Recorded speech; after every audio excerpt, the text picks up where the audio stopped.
Star Wars 7x7 episode 2461. Big news out of Lucasfilm yesterday. The cast of the Obi-Wan Kenobi series has been announced, as well as a starting month at the very least. And the casting news proves that loose lips do indeed sink starships, and there were very few loose lips on this one. Punch it.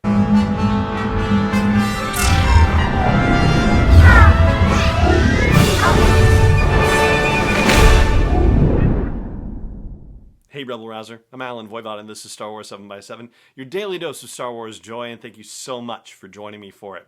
So the Obi-Wan Kenobi series got a cast, got a production start month, which is the month of April, so that much we know. We don't know where it's filming, but as we talked about previously on the podcast, there was an interview that Ewan McGregor did not too long ago where he said that he believed it was going to be filming in LA, and he also said that it would be starting very soon. So yeah, that's basically verifying what he said in that, except for the Los Angeles part. Still waiting for some sort of official word on that, but certainly starting up. Well, gosh, I mean, today's the 30th, right? So April is just around the corner. Now, the graphic that they released had 12 people pictured in it. Ewan McGregor and Hayden Christensen are on there, and they were the two known and previously announced quantities.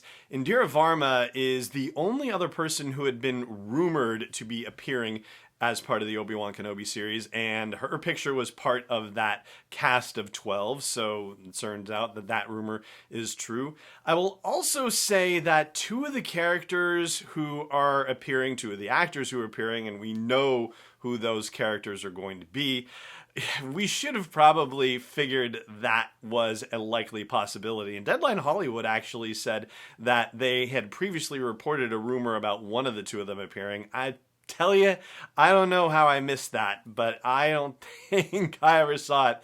Anyway, Joel Edgerton and Bonnie Peace are going to be a part of the series, and you know them best as Uncle Owen and Aunt Beru from the prequel trilogy, from Attack of the Clones and Revenge of the Sith.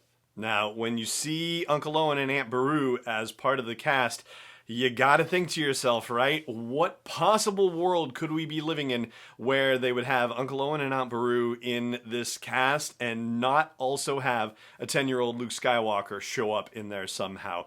He is not part of the announced cast. There's no 10-year-old child among the 12 actors who are presented in this announcement. But yeah, I can't imagine that they wouldn't have a 10-year-old Luke Skywalker in this thing. It seems impossible.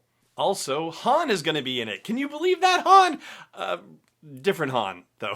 Han from the Fast and Furious franchise. Sung Kang is going to be in the show. Sorry. I was excited to do that. And Deadline Hollywood actually had a rundown, a really straight, simple, Fast and Furious, if you will, rundown of all of the actors and roles in which you might recognize them. And so Sung Kang was mentioned about Fast and Furious and the TV series Power, and it says he also recently starred in Disney's Raya and the Last Dragon. That would be the one that came out with Kelly Marie Tran in the title role, so that's awesome. He's not the only person who has Disney experience. The fabulous actor and comedian Kumail Nanjiani is going to be a part of this. He is going to be in the Eternals movie for Marvel. And then, working mostly in no particular order, but there's one person I'm saving for the end because of something that she shared on social media. But we'll get to her. Benny Safdie, that's sort of the wild card one in terms of acting situations. He's actually, I guess, more known as a director, along with his brother Josh, according to Deadline Hollywood, including Uncut Gems and Good Time. But it says he recently starred in the Netflix Oscar-nominated movie Pieces of a Woman, so apparently there are some chops there. Then you have Simone Kessel, and with a name like Kessel, gosh, you belong in Star Wars, don't you? 2 L's on the Kessel, though, not one. And her TV series credits include Reckoning and The Crossing, and for movies, San Andreas, The Informers, and Frost Nixon. Then we have O'Shea Jackson Jr., who played Ice Cube in Straight Outta Compton, and also starred in a Sundance feature called Ingrid Goes West. Also Godzilla King of the Monsters, which was probably not a Sundance feature, and the Den of Thieves franchise. Then there's Rupert Friend, who played the character Peter Quinn on Showtime's Homeland series. And for a moment I thought, oh, wait a minute, that's the... And then I was like, no, that's wrong, because it was Stephen Schiff who was involved with the Cassian Andor series, and he was the showrunner for The Americans, not Homeland, but, you know, the tomato to some degree, right? Oh, you know, only to some degree. And he's got a couple of upcoming things, including a movie called Separation and a Wes Anderson movie called The French Dispatch. And then we get to the one that I want to get to, which is Moses Ingram. So Moses Ingram is probably best known right now for playing the character Jolene in The Queen's Gambit on Netflix. She was Anya Taylor-Joy's best friend in The Orphanage.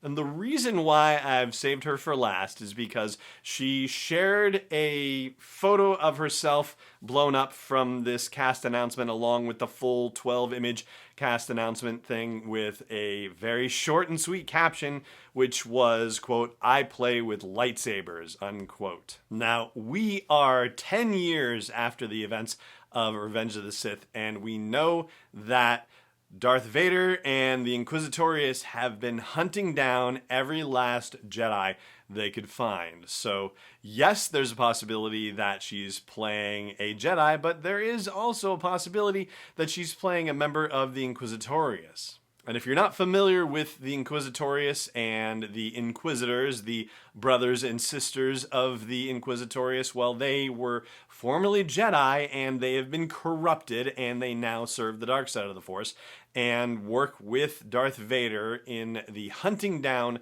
of Jedi who escaped the Order 66 purge. We've seen Inquisitors as early in the timeline as the second Darth Vader comics series, which takes place immediately after the events of Revenge of the Sith and covers about the first year of Vader's time after those movie events. And we've also seen Inquisitors in Star Wars Rebels, which of course takes place between 5 and 1 BBY.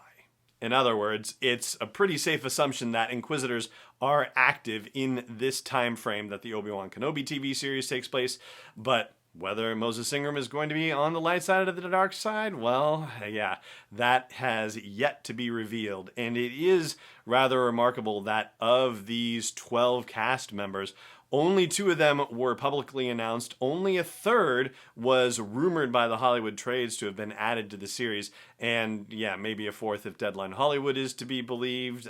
I'm going to go back and search that and see, because it's more about my brain, and like, I can't believe I missed that rumor. And I also can't believe it never even occurred to me that Owen and Beru might be in this thing. It just seems like so glaringly in front of my face obvious, but be that as it may. That's what we've got so far, and when filming does officially start and word gets out about that, then we will talk about that as well. But with an April start date, we are looking at 2022 for when the series will debut, but we're probably looking at the first half of 2022 and not the second. At least, you know, that's the direction in which we seem to be headed. But there you go.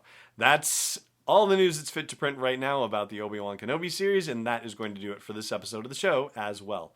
It just remains for me to say thank you so much for joining me for it as always, and may the Force be with you wherever in the world you may be.